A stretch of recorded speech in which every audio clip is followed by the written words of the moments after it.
हाय दोस्तों, आप सभी का स्वागत है आपके अपने YouTube channel chemical science lab पर। आप सब कैसे हैं? मुझे उम्मीद है कि आप सब अच्छे होंगे और अपनी पढ़ाई लिखाई अच्छे ढंग से कर रहे होंगे। जैसा कि मैं आपसे वादा कर चुका हूं कि आपको free of cost classes provide की जाएंगी, उसी वादे पर खरे उतरते हुए आज हम फिर से आपके लिए बायोमोलिक्यूल्स यानी जैव अणु का चैप्टर ला चुके हैं, जो कि बोर्ड एग्ज़ाम में बहुत ही अच्छे वेटेज के साथ आने वाला है। 8 मार्क्स का आएगा बोर्ड एग्ज़ाम में बायोमोलिक्यूल्स। तो बिना देरी किए हम बायोमोलिक्यूल्स को देखते हैं। आप भी बिना देरी किए, यदि आप हमारे चैनल पर नए हैं तो हमारे चैनल को सब्सक्राइब करें, वीडियो को लाइक करें और अपने मित्रगणों में अधिक से अधिक शेयर करें। वीडियो को स्किप ना करें, क्योंकि स्किप करने के बाद कोई बात समझ नहीं आती। तो बिना देरी किए चलते हैं अपने टॉपिक पर, बायोमोलिक्यूल्स, जिसको हिंदी में कहते हैं जैव अणु, जो कि बोर्ड एग्जाम में 8 नंबर का आता है। ये बायोमोलिक्यूल्स का प्रथम लेक्चर देख रहे हैं, वीडियो लेक्चर फर्स्ट। जैसा कि मैंने यहाँ नोट डाउन कर रखा है कि जैव शरीर असंख्य जटिल अणुओं के समन्वय का परिणाम होता है। असंख्य मतलब बहुत ज़्यादा मात्रा में। जैव शरीर की संरचना के आधारभूत अवयव जैव अणु कहलाते हैं। जैव शरीर की संरचना के आधारभूत अवयव जैव अणु कहलाते हैं, बायोमोलिक्यूल्स कहलाते हैं। जैसे प्रोटीन्स है, विटामिन्स है, ग्लूकोज है यानी कार्बोहाइड्रेट्स है, ये क्या है? जैव अणु।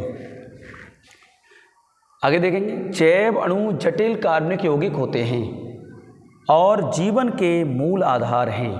ये जीवों के विकास के लिए अति आवश्यक हैं।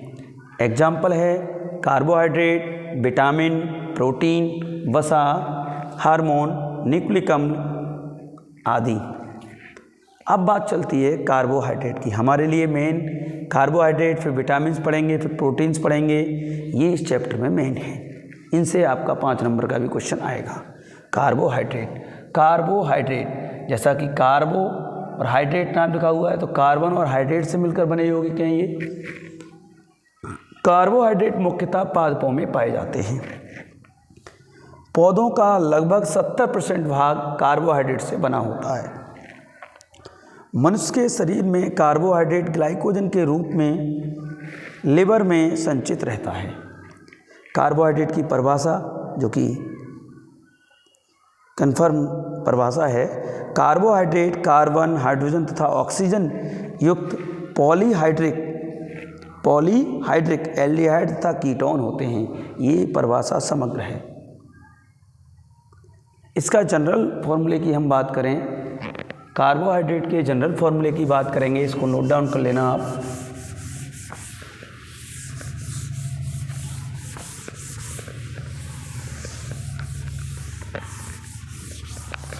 कार्बोहाइड्रेट के जनरल फॉर्मूले की बात करेंगे।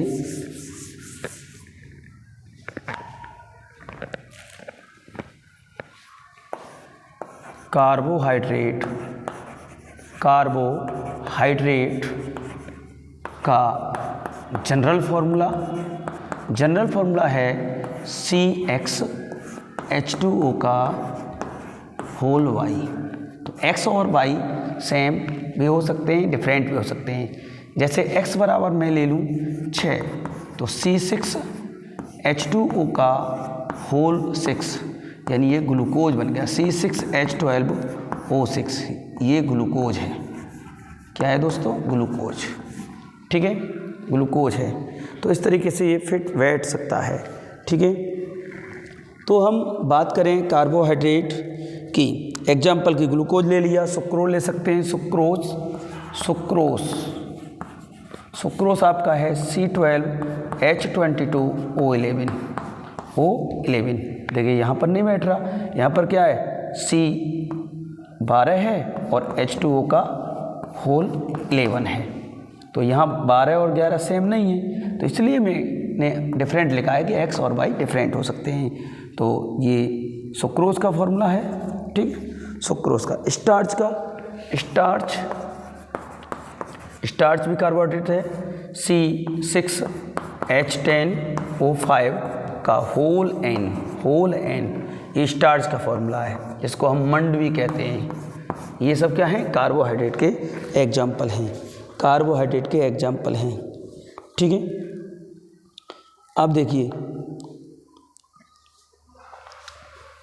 कुछ एक्सेप्शन केस हैं, जैसे SCHO है ना, SCHO। तो HCHO में एल्डिहाइड है, परंतु ये कार्बोहाइड्रेट नहीं है, कार्बोहाइड्रेट नहीं है। ठीक है, CH3COOH, CH3COOH ये कार्बोहाइड्रेट नहीं है। ठीक है, कार्बोहाइड्रेट नहीं है। और फॉर्मूला देखा जाए तो C2H4 हैं और O2, C2H4O2।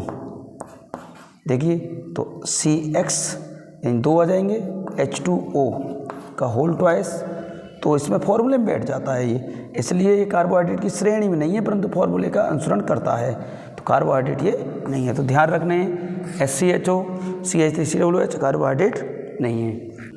हम देख रहे हैं अब कार्बोहाइड्रेट की नवीनतम परिभाषा। तो कार्बोहाइड्रेट सभी पॉलीहाइड्रोक्सी एल्डिहाइड और कीटोन अथवा वे सभी कार्बनिक यौगिक जो जल अपघटित होकर पॉलीहाइड्रोक्सी एल्डिहाइड या कीटोन देते हैं और जिनमें कम से कम एक असममित कार्बन परमाणु होता है, कार्बोहाइड्रेट कहलाते हैं। असममित कार्बन परमाणु होता है, कार्बोहाइड्रेट कहलाते हैं। असममित का मतलब है कार्बन के चारों तरफ जो ग्रुप जुड़े हों वो डिफरेंट होने चाहिए, डिफरेंट ग्रुप हों, भिन्न भिन्न ग्रुप जुड़े हों, तो ऐसे कार्बन परमाणु को असममित कार्बन परमाणु कहते हैं, असममित कार्बन परमाणु। ठीक है, तो पहचान कर सकते हैं। तो हम एक उदाहरण दिखाते हैं आपको, असममित कार्बन परमाणु कैसे हैं। यहाँ ग्लूकोज का सूत्र लिखता हूँ मैं, CHO CH यानी OH, CH COH COH और CH2OH। देखिए ध्यान से, ये मैंने ग्लूकोज की संरचना बना दी है, 1 2 3 4 5 6। इस कार्बन परमाणु को देखूँ मैं, इस वाले को, तो इससे OH, इससे H, इससे CHO और इससे इतनी बड़ी श्रृंखला, तो चारों ही ग्रुप समान नहीं है, असमान है, तो ये असममित कार्बन परमाणु है, असममित कार्बन परमाणु। तो ग्लूकोज में असममित कार्बन परमाणु दिखाई दे रहा है, अर्थात ये क्या है? कार्बोहाइड्रेट। तो क्लियर हो गई कि परिभाषा में एक कम से कम असममित कार्बन परमाणु होना चाहिए। ठीक है, इस तरीके से हम कर सकते हैं, इस तरीके से हम कर सकते हैं। ठीक है, अब देखें कार्बोहाइड्रेट का वर्गीकरण, क्लासिफिकेशन ऑफ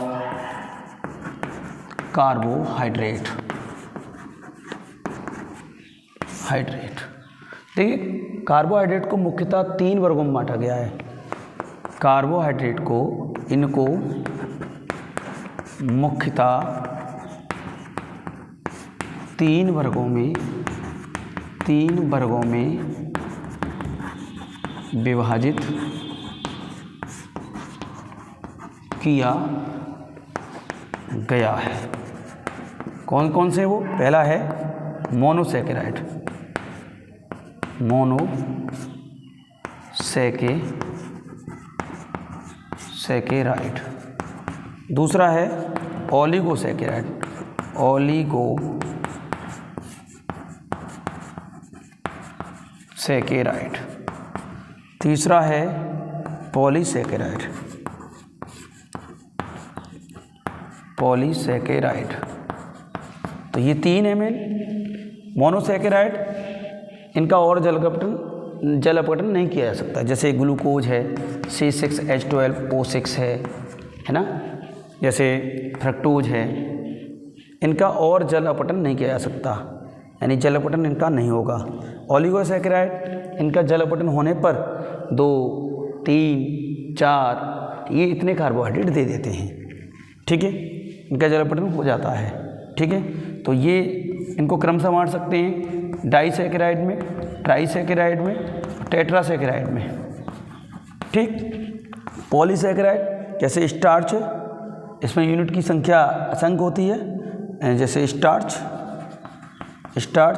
C6H10O5 का होल N, ग्लाइकोजन है ना, सेलुलोज है, ये पॉलीसैकेराइड हैं। ग्लाइकोजन है, ग्लाइकोजन है ना, सेलुलोज है, सेलुलोज, ये किसके उदाहरण है? पॉलीसैकेराइड के। तो पॉलीसैकेराइड का जलपठन किया जा सकता है, ओलिगोसैकेराइड का जलपठन किया जा सकता है, मोनोसैकेराइड का जलपठन नहीं किया जा सकता। इनका जलपठन करेंगे तो यूनिट नहीं मिलेगी हमें। इनका जलपठन करेंगे तो मोनोसैकेराइड की 2, 3, 4 यूनिट मिलेंगी हमें। पॉलीसैकेराइड का जलपठन करेंगे तो असंख्य यूनिट मिलेंगी हमें मोनोसैकेराइड की। तो आज के लेक्चर में हमने जाना कि कार्बोहाइड्रेट होते क्या हैं, जैव अणु है क्या, और कार्बोहाइड्रेट का वर्गीकरण। कल हम पढ़ेंगे बहुत ही इम्पोर्टेंट वीडियो लेक्चर, जिसमें हम जानेंगे कि ग्लूकोज क्या है। हम ग्लूकोज को पढ़ेंगे। ग्लूकोज पूरा 70%, ये मान लीजिए ग्लूकोज से ही भरा पड़ा है चैप्टर। यूनिट जो 10 है आपका 70% ग्लूकोज से भरा पड़ा है। तो हम ग्लूकोज पढ़ेंगे अगले वीडियो लेक्चर में। वीडियो देखने के लिए सभी व्यूअर्स का तहे दिल से धन्यवाद।